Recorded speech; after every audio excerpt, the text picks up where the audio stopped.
সকলকে জানাই মহাষ্টমী শুভেচ্ছা। আজ দেখতে দেখতে অষ্টমীটাও চলে গেল। মা আসতেও নেই, মা যেতেও নেই।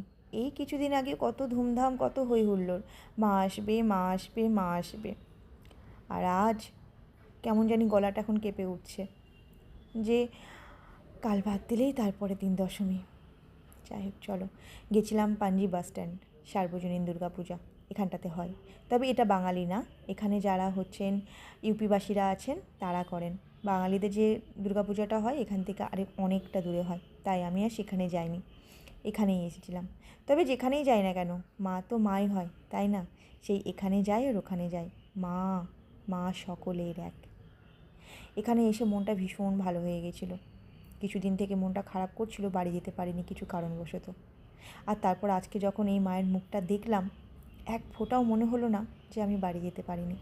আমার এক ফোঁটাও কষ্ট হলো না।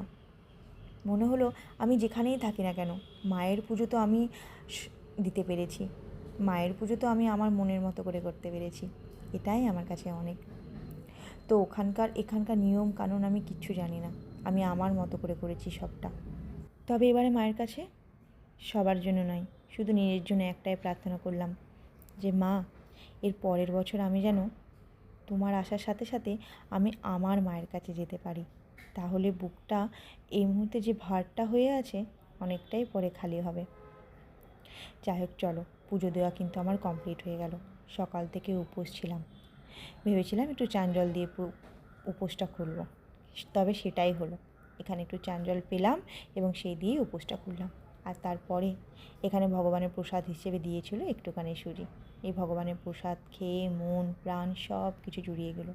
তোমরা সকলে অনেক সুন্দরভাবে পুজো কাটিও।